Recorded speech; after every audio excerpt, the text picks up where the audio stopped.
Hey everybody, what is going on? Hexlex here. I got another Master Duel video for you. It is the first of the month, the top of the new season, which means, of course, as always ever, it is time for our Season 29 tier list. So a couple of things to go over real quick, as always as ever. I have 30 decks picked out here, and I picked these 30 because these are some of the most popular decks according to the statistics over on Untapped. .gg there. So that list that Untapped has, it spans hundreds of thousands of games.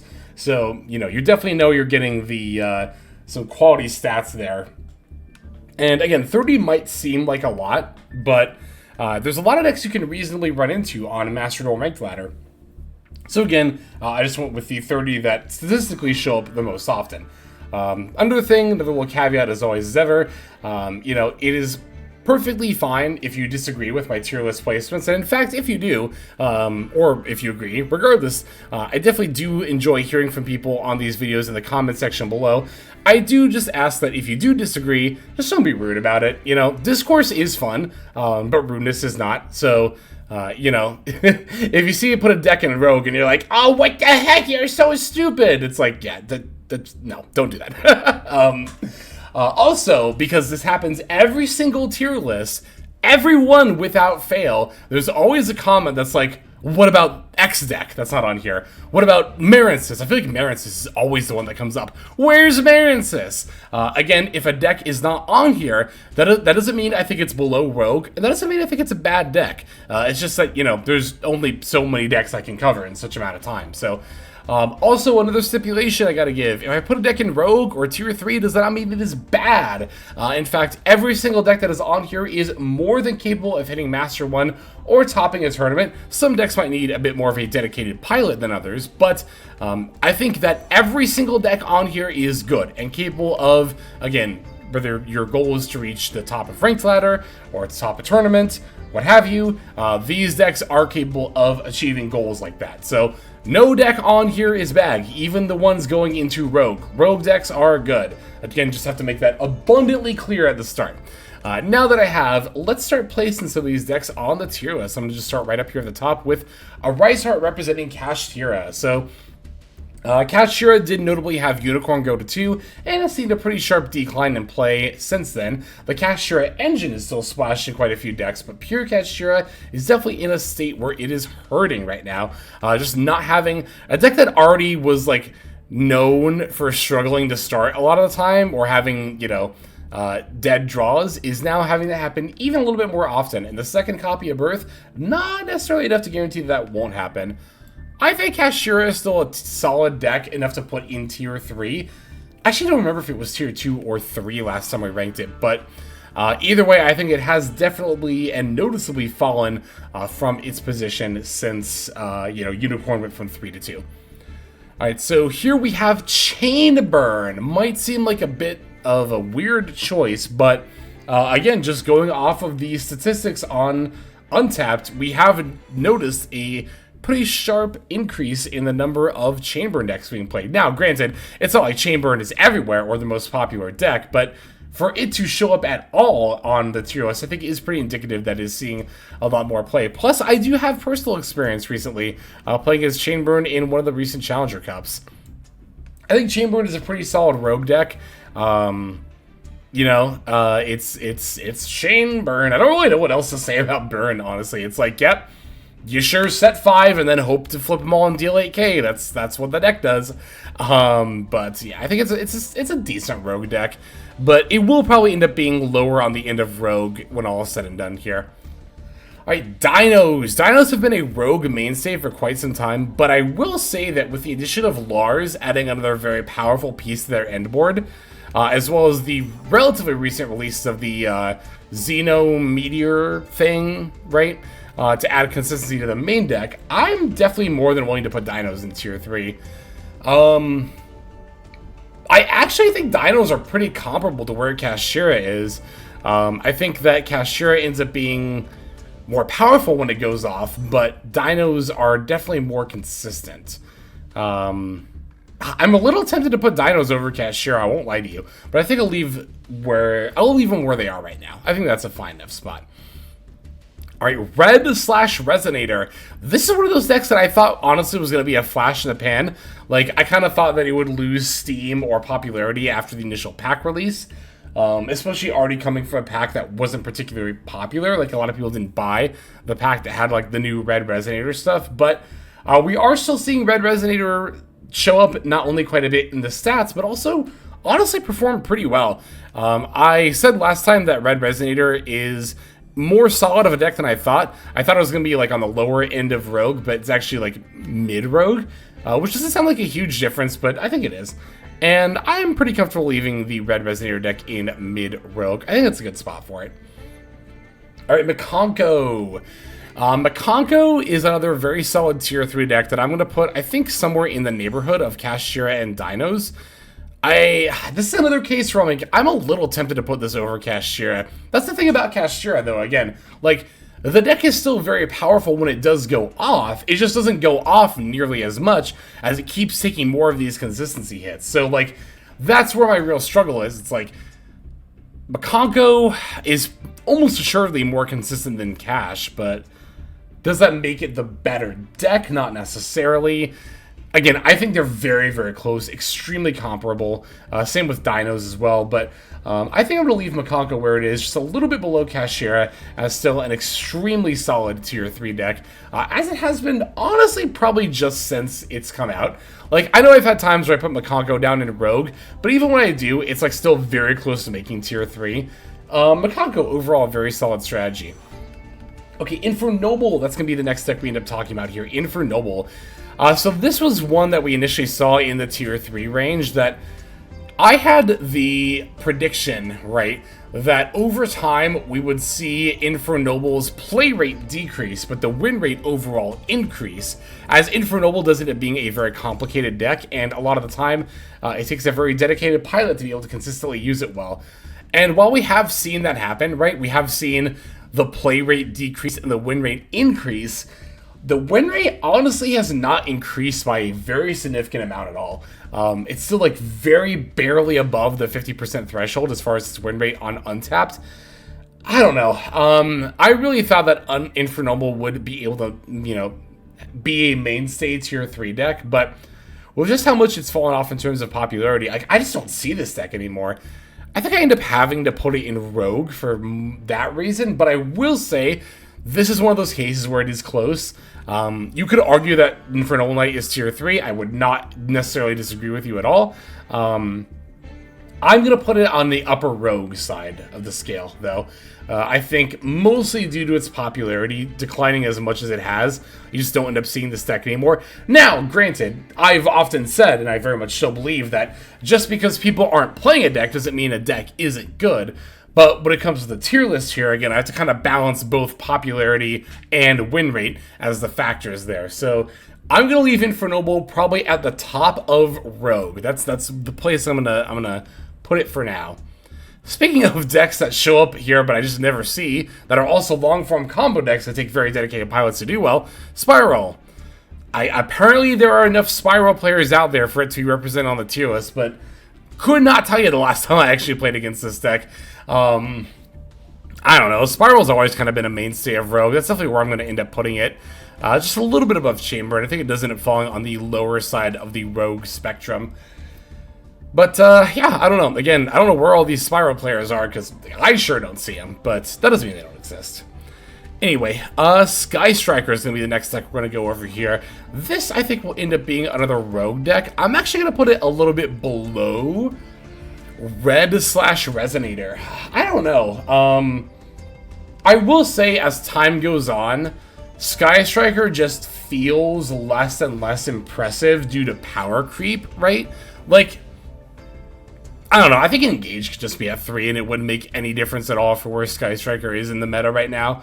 Now, Hornet Drones needs to stay at 1, not even because of Sky Striker, but because of other decks using Sky Striker as an engine. It becomes much too easy, I think, with Hornet Drone being at 3. But, like, as far as, like, where Sky Striker is as a deck, it doesn't feel like it can keep up as well. It's still a pretty solid deck. I'm gonna put it in, like, mid to lower Rogue. But I don't know. It's definitely it's on that slow, gradual slip. Again, not even due to, like, any balancing reasons, mostly just due to power creep. Like, it's not that Sky Striker is a bad deck, it's just that other decks are better, and decks that are coming out are getting better, right? So,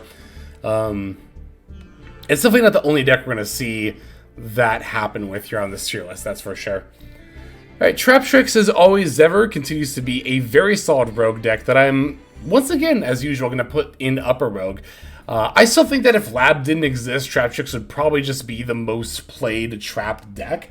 But Lab does end up being better in terms of, like, power and consistency. I don't know, I think Traptrix is a pretty consistent deck too, to be fair. But overall, I still think it's a very, very solid upper rogue deck that you definitely do see people doing well with, both in ladder and in tournaments. Okay, tier limit. I will definitely be putting tier limit up here in tier 3, and I'll put it above Cashiera for sure. I might, okay, I think tier limit for me is gonna be the top of tier 3. And I might end up changing my mind later in the tier list. I can see a world where I put it at the bottom of tier 2. Tier limit has been gaining popularity pretty noticeably lately, and I think that's mostly because of it has a few things going for it that leave it particularly well positioned in this meta. The ability to play Shizu Shufflers is pretty big against, like, Snake Eye, for example. Also, being able to play Super Poly relatively for free is very big. Because Super Poly is a very, very good board breaker in this meta. It's a good board breaker, period, but especially in this meta, there's a lot of good boards you can eat. Like, for example, you know, especially if you're willing to tech some kind of weird Super Poly targets, like, for example, the Earth Golem at Ignister. If you're willing to play that, then Super Poly becomes even better against, like, Snake Eye, and stuff like that. So, yeah. Tier limit, again, I'm going to leave it at the top of tier 3. But I could very easily see it being the bottom of tier 2. Kind of the opposite story as the next deck we're going to talk about, Manadium.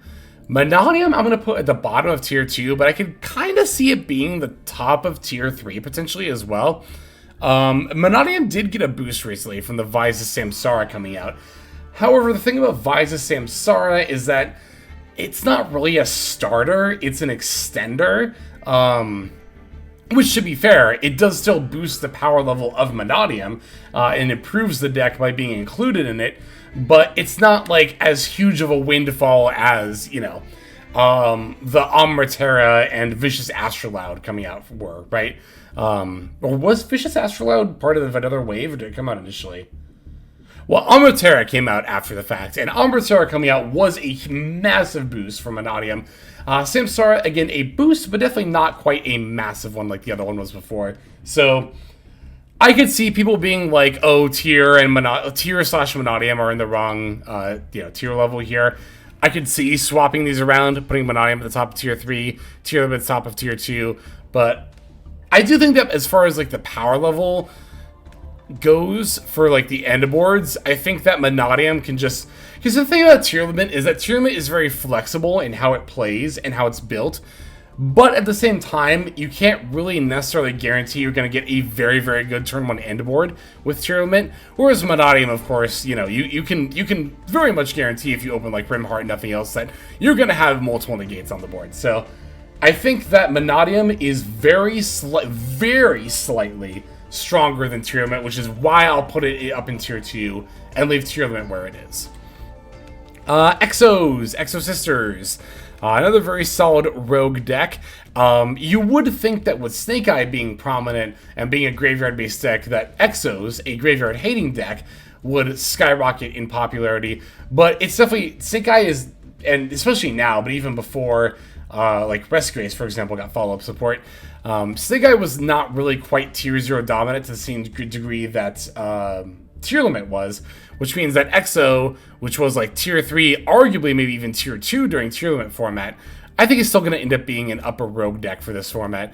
I'll put it next to Traptrix. I think it's about the same level as Traptrix. In fact, I might even put Exo a little higher than Traptrix, but I think these two decks are very comparable in terms of power level where they are at now.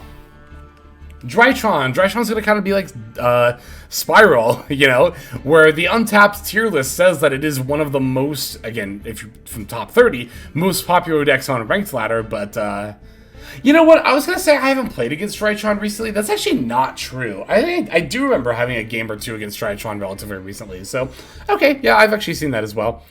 I think Drytron is comparable to Spiral, not only in terms of like its position, like or rather popularity in the meta, but also in terms of its power level. I'll put it a little bit above Spiral because I do think it ends up being slightly more insulated in its plays. Like, it can protect its combos a little bit better than Spiral. From what I've seen, I don't have a ton of experience against either deck in recent history, so yeah, I think that's a fine enough spot for it. Stun, stun, stun. Stun to stun to stun to stun to stun. I don't know. Where do I think stun actually... Like, I'm trying to be objective about it. Usually I throw stun just at the bottom of Rogue, because I know no one will complain about that. But, do I actually think stun is lower Rogue, or do I think it is better positioned in this meta? I mean, it is easier to hate against Snake Eye with stun than other decks, because stuff like Necro Valley and Banish cards are, like, actually useful as floodgates. But, like, now we're in a position where Snake Eye is seeing less play, and Rescue Ace is seeing more play, and I think Rescue Ace definitely plays into stun at least a little bit better. Okay, I mean, stun is definitely a Rogue deck. Like, I'm gonna put it in Rogue. I guess I'm just trying to figure out where. I don't know. It's just stun. Fuck it. I'm just gonna put it down here. I'll put it above Chainburn because I do think stun is a better deck than Chainburn, and, like, I don't know. I guess stun is probably just a better deck than these two. Excuse me. But yeah, I think that's a fine spot for stun. I think stun and Sky Striker are fairly comparable in terms of, like, overall power level. That probably sounds really weird to a lot of people. Like, oh, how could you say that? The floodgates are so much more oppressive than anything Sky Striker does. But, like, I don't know. I'm talking more about, like, objective data, right? Like, it's easy to compare decks like, oh, how good is this deck when it goes off versus this deck when it goes off, and then comparing them that way. But I don't like that kind of comparison. Again, I'd much rather just look at, like, the data and use that as my frame of reference for where I think things should go. Yeah, I'll leave stun here. I think it's a fine enough spot for it. Super Heavy Samurai. Now, this deck definitely did see a noticeable hit insofar as the Soul Piercer went to 1. And I did notice while playing Super Heavy Samurai that Soul Piercer at 1. Well, here's the thing. I had situations where I was like, oh, I could see this being a problem if they answer my Soul Piercer here by, like, banishing it. But I never personally really had that happen to me when I was playtesting the deck. In terms of, like, how often you can consistently open your plays, I actually don't think Soul Piercer going from 2 to 1 makes that much of a difference as far as, like, Super Heavy Samurai's consistency. It's, again, going to come more down to, like, you know, if your Soul Piercer gets banished, you're kind of boned. But here's the thing, right? I think a lot of people are going to point to the OCG and be like, oh, when Soul Piercer went to 1, the deck fell off on the OCG. But remember that a lot of those OCG reports are from tournaments that are best of 3 that include side decking, wherein somebody can side deck a card that can banish the Soul Piercer and eat it out of the graveyard. But if you look at Master Duel, like DD Crow, that's not really played widespread in main decks. And it really comes down to often called by being the way that they'll banish Soul Piercer out of the graveyard. So I think that Super Heavy Samurai will be better in Master Duel than it was in the OCG after Soul Piercer went to 1. Super Heavy Sam I had as a tier 2 deck. I'm going to put it down to tier 3, and I'll put it a little bit below tier limit. But I don't know. I could see a world where it actually is still, like, the bottom of tier 2. No, I think I'm going to leave it here for now, though. I think that's a good spot for Super Heavy Samurai. Alright, Runic and its variants. It's funny because when Fountain was at 2, and Runic was, you know, appropriately balanced, because Fountain to 1, I maintain is still an overkill. You know, then we actually talked about all the different Runic variants, of which there are many different cool ones, but nowadays, I don't know, you kind of just gotta, like, talk about Runic as a whole, because there's not many people out there actually playing Runic, because, go figure, Fountain's at 1. So, I think as far as Runic overall, I'm gonna put it in, like, mid-rogue. I've said it before, I'll say it again.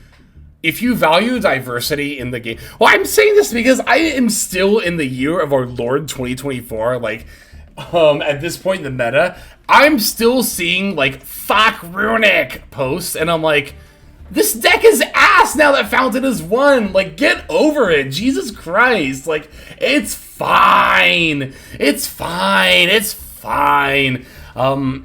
Actually.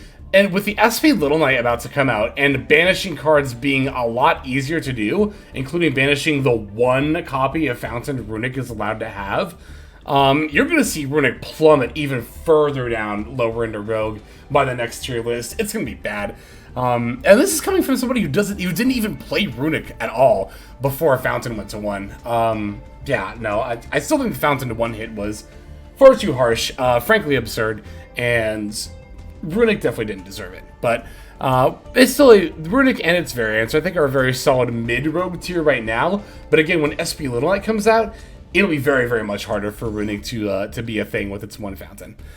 All right, Pearlies. So Pearly actually impressed me. I think during the last tier list, which if I remember right was like right before the packs were about to come out with like Pearly and Rescue Ace stuff. Or they just come out, I think. They just come out. Maybe. I don't remember. Anyway. I put Pearly last time in, like, upper to mid tier 3. But I'm going to put it in tier 2, even above Monadium for this tier list here. Because if you look at, like, especially tournament reports, like, Pearly is out there performing. It's a very good deck right now. The Epperly, like, I thought with Delicious being at 1, and the Epperly Noir line, typically setting up a 4 material Exploit Noir, I was like, well, you know, yeah, the deck is more consistent, but is it really any more powerful? No, so I'll leave it at tier 3. But I definitely undervalued how big the consistency boost to Pearly was. Especially because with CP Memory still being at 3, it's really easy to draw 4 or even 6 cards during your opponent's standby phase. Like, it's really easy to do, honestly, in Pearly. So, you know, even if your Noir is only going to have 4 materials, you still drew multiple cards along the way. So that's still pretty good. Also, by playing a third copy of the field spell, you can often get your X Pearly Noir up to 5 materials and to make it untargetable, very much circumventing that weakness there. So I think Pearly is probably towards the lower end of tier 2. Like, if Monadium weren't here, I would probably just have it be the bottom tier 2 deck. But again, don't sleep on Pearly, like I did. Don't have a sleepy memory. Well, again, I say I slept on Pearly. You know, I put it in tier 3, but I do think it is a very solid tier 2 deck. Speaking of very solid tier 2 decks, I am definitely going to put Vanquish Soul up here, and I will put it above Pearly because Vanquish Soul, although a deck that is not the most popular, does still continue to perform extremely well, both in ranked ladder and in tournaments, as far as like its win rate and its number of top cut finishes. It's just that deck you kind of always got to plan for to some degree, or at least plan on seeing at some point, right? And furthermore, being a deck that plays very well into hand traps, it is well positioned in the meta for that reason too. Yet another tier 2 deck, we're going to throw up here Labyrinth. I'll throw Lab in... Okay, this is actually a pretty big question for me. Do I think Lab is better than Vanquish Soul? By a very, very slight margin. I think it's really close, but I'll put Lab a little bit higher up on tier 2 than where Vanquish Soul is right now. Yeah, I mean, Lab continues to be extremely solid. Arias was a huge buff for the deck. Actually, yeah, no, when I think about Arias, I'm definitely going to put Lab above Vanquish Soul, because that really was a massive buff for the deck. I noticed playing against Lab that I often have a harder time stopping their plays, because Arias just opens up, like, so much that it can do, right? And, of course, that is on top of the other recent support of Transaction Rollback, which also comes on top of Lab already being a solid tier 2 deck before those new cards even dropped. So, yeah, I think towards the top of tier 2 is a very good spot for Labyrinth. Okay, Rescue Ace. I'm definitely going to put this in tier 1. Because Rescue Ace is just such a good... It's very well positioned in Master Duel especially, right? Where it plays very well into Maxi. And on top of that, it gets to make use of a lot of consistency boosters. As I've talked about many times before on the channel, when it comes to best of one, consistency is definitely like the best thing you want to go for, right? It's the best thing to be because it, well, of course, means that in your one game you have against each opponent, you're more likely to open well in each individual game.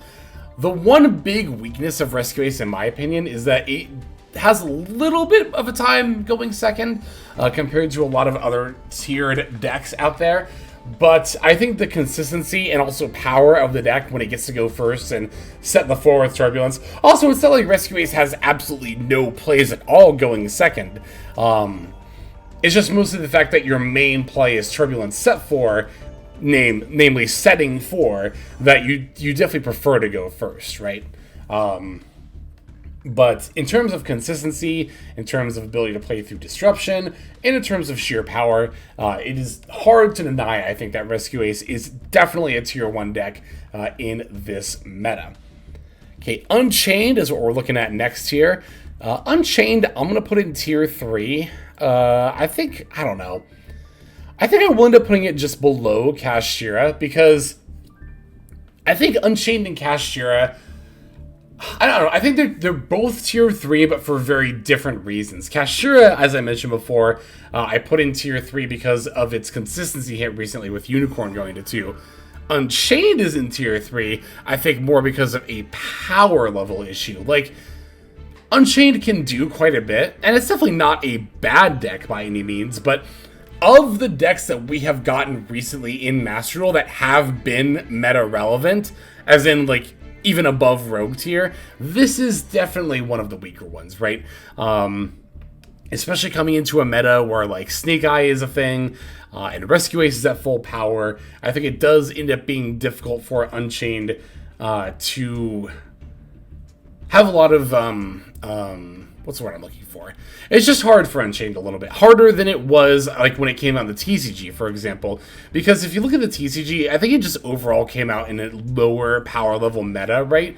Than in the OCG, and then how it's out in Master Duel, too. So, yeah. Again, I'm really trying to think, like, is it worse than Kashtira? I don't know. I feel like Kashtira definitely has more tournament tops, so that's not my sole deciding factor here. But I do think that will be my tiebreaker between the two. You could honestly argue for Unchained being above Kashtira in the tier list. I would not disagree with you necessarily at all. But I'll leave it there for the time being. Alright, so Chimera / Illusion, whatever you want to call this archetype. I'm going to count this separately from Branded Despia, because there has been enough representation of Chimera as its own thing to, to be placed on the tier list. But, everything I just said about Unchained, its power level, I think goes 5 times over for Chimera. Look, Chimera is a really, really cool deck. I'm not going to deny that. It's just not strong, especially like a pure variant.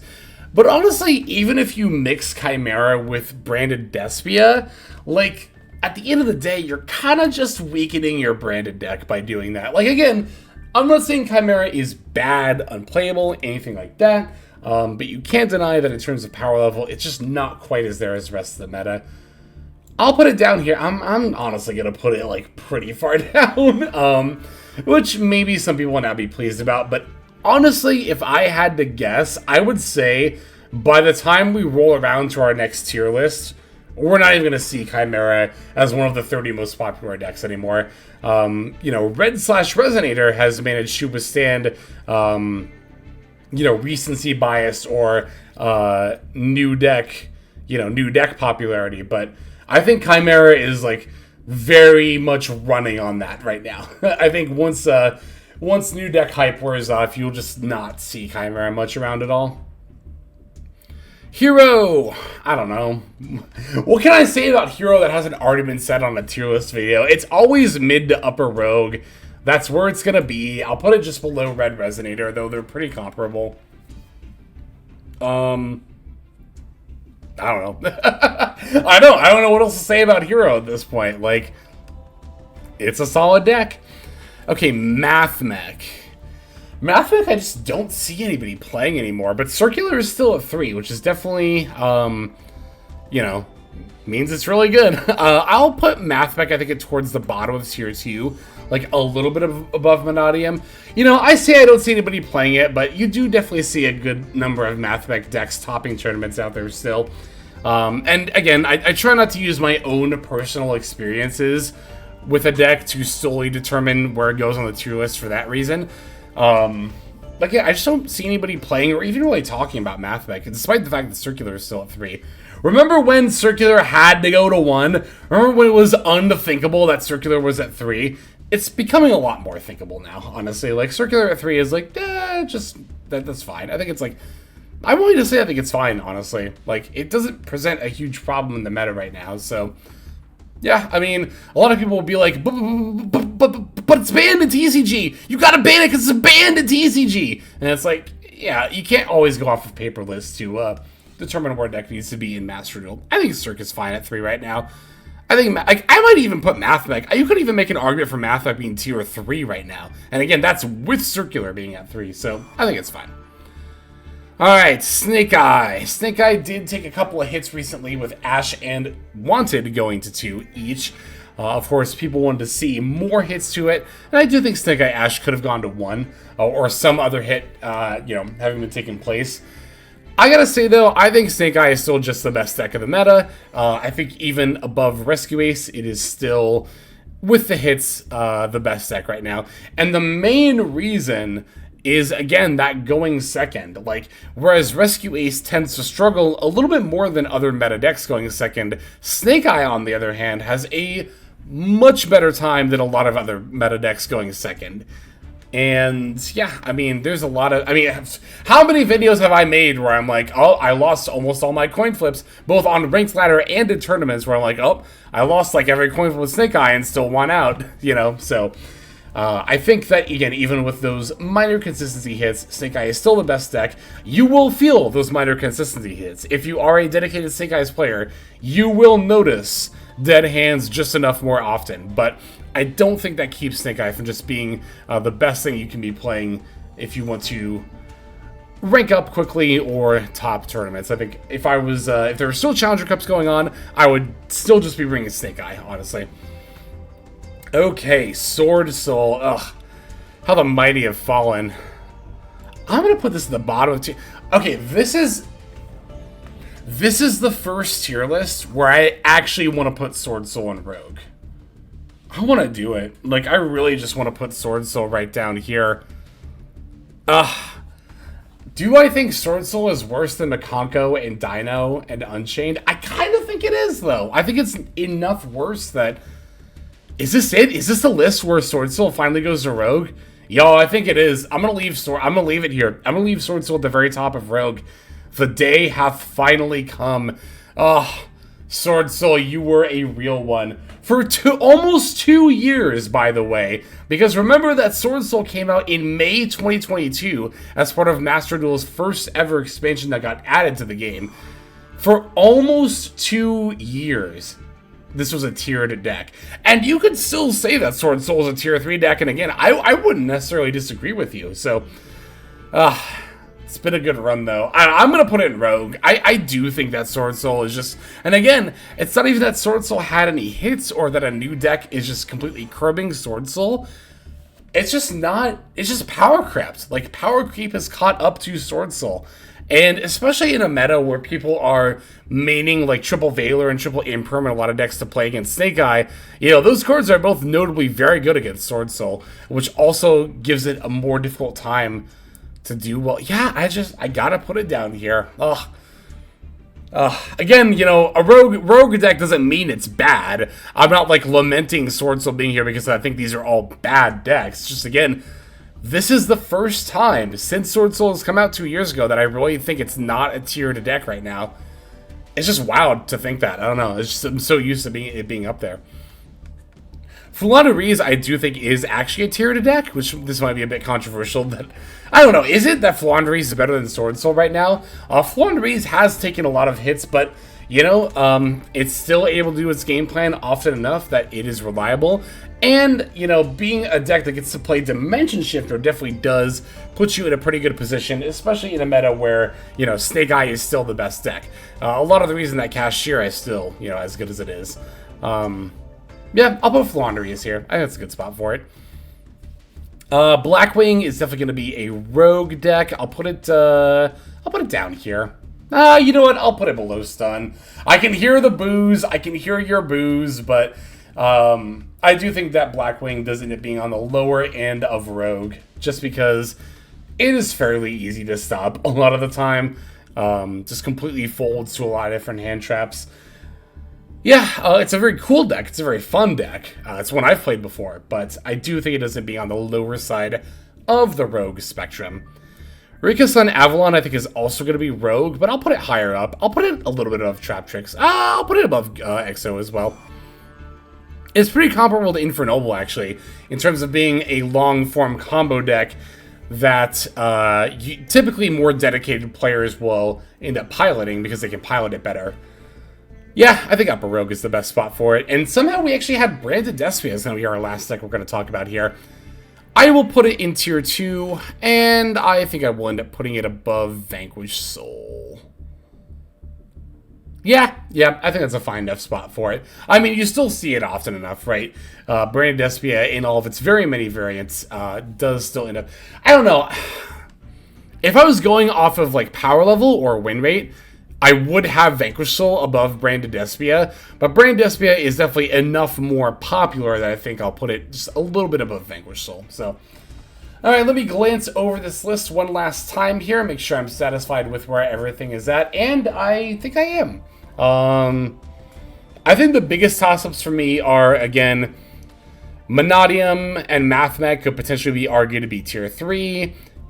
Tier Limits could be argued to be tier 2. You could put Cashier lower, I think that would be fine. You could put Sword Soul in tier 3, I think that'd be fine. You could put Flu at the top of Rogue, I think that would be fine. But I think this is where I'm going to leave things. So, again, definitely let me know what you think. And again, if you disagree, that's totally fine. I just ask that you don't be rude about it. But, yeah, that's going to go ahead and do it for our tier list for the season. So let's just move now to our outro. Hey everybody, thank you so much for watching all the way to the end of the video. That means a lot to me. It's also a great way to support the channel, so thank you very much in that way as well. If you're interested in supporting the channel in other ways, like the very special patrons that I am thanking here, you can do so by checking out some of the links in the description. One of those goes to the Patreon, where you can join these fine folk and support the channel that way. I do post daily content over on Patreon, so you do get something for supporting there. And if you're interested, I also have a coaching tier option as well. Details again will be on Patreon in the link below. Also in the description linked below is my Twitch page where I stream a few times a week. You can go ahead and check that out, follow or subscribe over there if you ever want to catch me live. You'll also find my second YouTube channel if you feel like subscribing over there to watch some of the Twitch VODs as well as some additional non-Yu-Gi-Oh related content that I make over there. Again, any of those links you want to check out is all a great way of supporting. But again, even if you don't do that, just watching was also a fantastic way to support. And once again, I have to thank you so very much. But in any case, this is Hexlex. I'm going to be signing out, and I'm hoping you have a fantastic day.